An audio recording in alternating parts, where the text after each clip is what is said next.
Welcome to Story Apothecary, a podcast filled with medicinal and healing stories. My name is Nana Timova, and I'm a storyteller and a pharmacist, and stories are medicines which I dispense. In this podcast, you will find my prescriptions of stories for the body, mind, heart and soul. So I invite you to join me as we enter the healing world of stories together.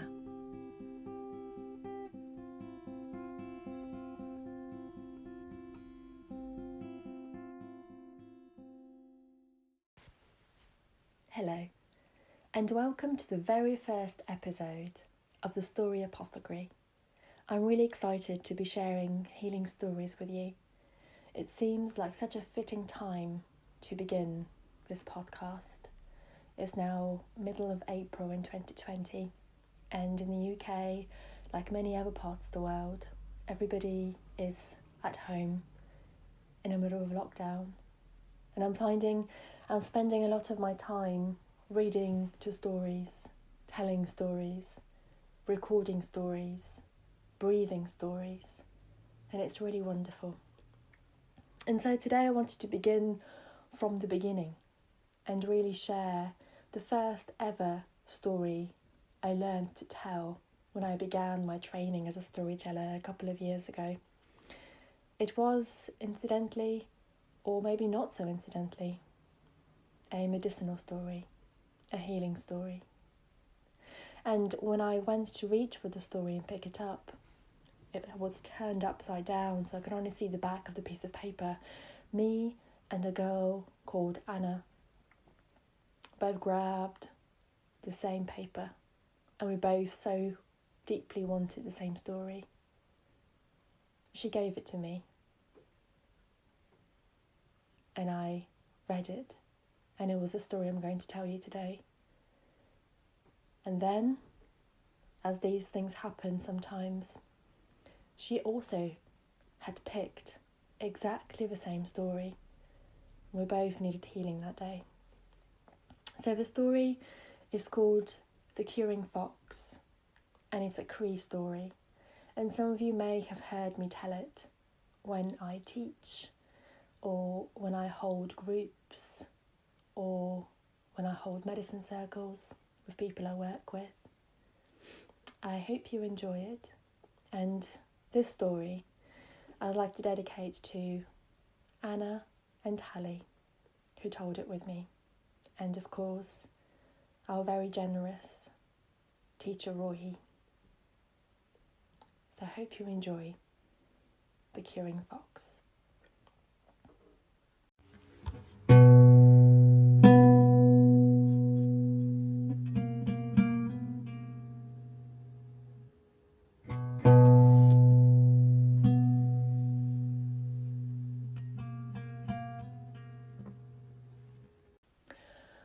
Once upon a time, there lived a young girl, and she lived in a little wooden hut with a thatched roof, with her mother and father. One bitterly cold day, when the snow was deep and white, she fell ill. She was ill with a terrible cough, and she had this rattling pain in her chest, so it had to talk. And it even hurt to breathe. Her mother and her father kept her warm with blankets and animal skins and made fires. So many fires with so little wood they had left. And they made her soups and food and fed her and did everything they could. But she didn't get better. In fact, she got steadily worse. The light went out of her eyes, and it seemed that life was leaving her. So frightened, her mother and father went to fetch the old healing woman of the village, the medicine woman. Her name? Her name was Duckegg. As she came to the hut, and she was old, they thought. Old and old she was, but nobody knew just quite how old she was.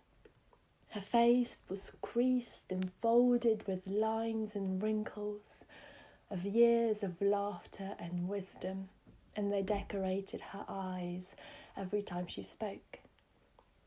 When old Duck Egg arrived, she walked across the room hobbling to the place where the girl lay by the fire, and gently the old woman folded back the blankets and the skins, and then leaned forward, pressed her ear to the pale skin of a young girl's chest, and listened.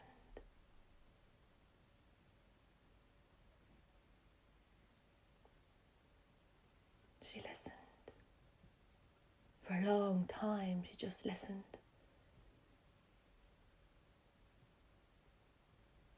And the only sound in the room was the sound of the fast, painful breathing of the girl.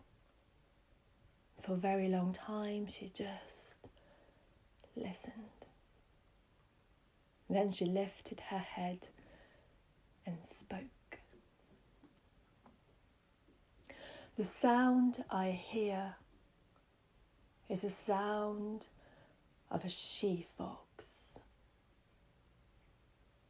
The fox is tired, running over the crusty, hard snow. She is limping, and her breath is raspy. She's panting. Oh, poor fox. She has a long journey to make, and she's hungry. Every few steps she breaks through this crust, the snow crust.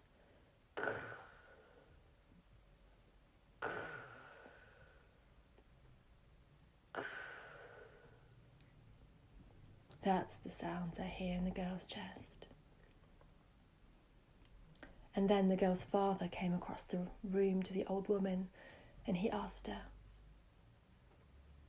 "Old Duck Egg, listen. I am a hunter. I will go across the snow, I will catch the fox, and I will bring her back to you." "Yes, yes, bring me the fox," said the old woman, nodding. "Oh, bring me the fox, the little she-fox, to the village. Yes, bring her to me." And so the girl's father stepped in his snowshoes, and putting his warm fur coat, he set off out of the hut and out to the village, across the glaring white snow. It was cold, bitterly cold. But as he walked, there were tracks in the snow. Fox tracks, footprints. It was the place where the fox's feet had broken through the snow crust. All the day long, the girl's father followed the fox tracks over the forest, deep in the woods. And just before darkness came, he saw the fox. Thin and tired she was. But she was running ahead of him through the snow. And back in the village, old Duck Egg was listening carefully to the girl's chest. "The sound I hear is the sound of the she-fox. The hunter is close now. I can hear him. I can hear his snowshoes. He's seen her. Yes, he's seen her. He's seen the poor little she-fox." The girl's father kept on walking until it was too dark to see. He was exhausted. Then he stopped and made a fire of the little driftwood he can gather. He crouched beside the fire for warmth, and as he looked across the flames into the darkness, he could see a pair of eyes staring straight at him. He was staring at the eyes, and they were staring back. It was the eyes of the fox, gleaming in the darkness. She had stopped running and she was watching him. And back in the village, old Duck Egg was listening carefully to the girl's chest. The sound I hear is the crackling of flames. The hunter has made a fire. The fox is watching. She's seen him. He's watching her. The girl will be very hot tonight. She will have a fever. All night, the girl's father sat by the fire. He was cold and tired, but he did not fall asleep. He kept an eye on that fox. When morning came, he set off after the fox again. The poor fox. She was so tired. Just bones and fur she was, sick and weak, and her feet kept breaking through the snow crust, making that sound.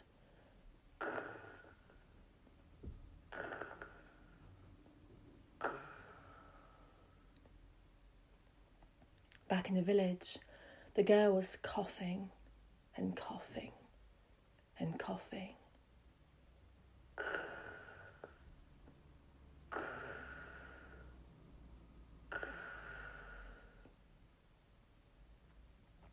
And by now, the girl's father had caught up with the fox. He grabbed her in his hands. The fox was so frightened. "Why have you been following me?" the fox asked the hunter. "Why have you caught me? I'm sick. I'm tired. Kill me now. I cannot run any more." The girl's father could feel how thin the fox was. He could feel her bones through her fur. He could feel her heart beating in his hand. He had never held a fox or any animal so tenderly before. He was a hunter. He killed them. And now, this was different. His heart softened. "No," he said gently. "No, little fox. I will not kill you. I need you to stop a girl's illness. It's my daughter. She's ill. Please come with me." And he took the little fox and he put her gently inside the thick fur coat where she could be warm. And he carried on and made his way homewards across the snow towards the little hut he lived in. And back in the village, old Duck Egg was listening carefully to the girl's chest. Her heart is beating very fast. The fox is frightened. The hunter is holding her tightly. He's coming home now. A day and a night it took the girl's father to make the journey homewards. No sleep, no food. When he reached the village, it was morning already. He came straight to where the girl was lying beside the fire. Old Duck Egg was sitting beside her, and so was the girl's mother. When old Duck Egg saw the hunter, she smiled, so the lines and wrinkles spread out from the corners of her eyes, and her face was alight. "Give me the fox. Give the little fox to me," said the old woman. She was a limp bundle of fur. in her wise hands. Old Duck Egg made a place for the fox to lie in the warm firelight, thus on the soft furs and blankets of the girl's bed. And she said to the girl's mother, "Go and get her some food. Go and fetch some meat for that little she-fox."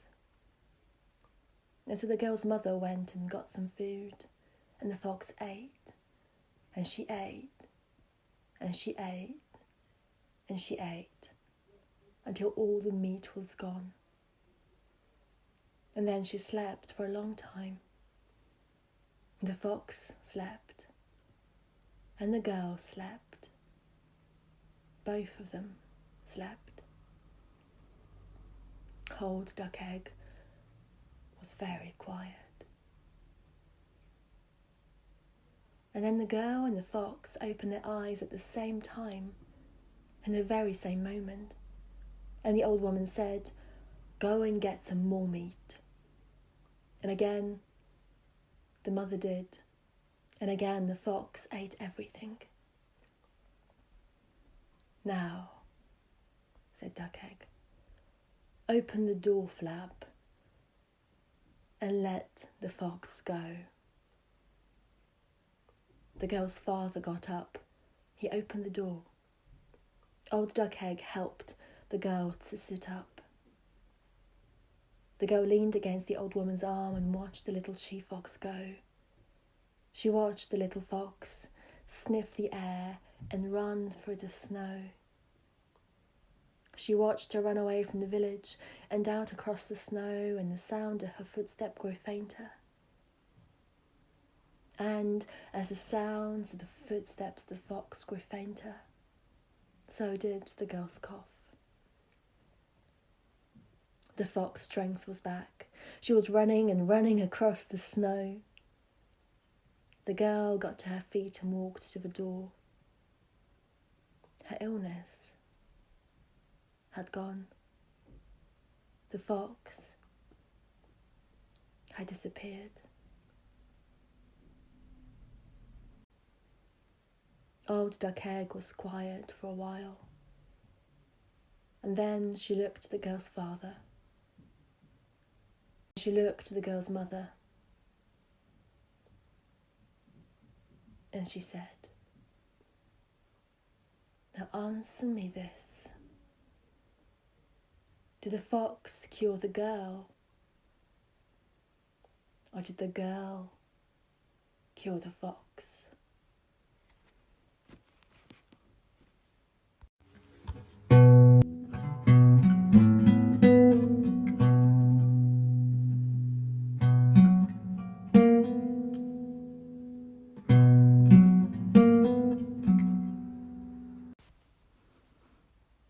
Isn't it such a wonderful story?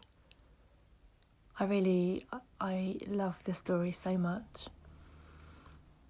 Before we finish, I'd like to leave you with a couple of thoughts. And I won't tell you about the meaning of the story. One, because I don't necessarily have the meaning, but mainly because every person needs individualized medicine, and perhaps you need to get the medicine that you need the most from that story. So, whenever I listen to this tale, I wonder about the relationship between the fox and the girl. Have they always known each other? Are they the one and the same?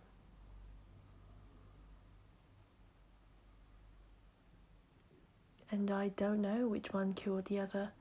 Perhaps they both needed each other for healing to occur. Something about wildness within the girl, and the wild side of the girl needed feeding for her to regain health.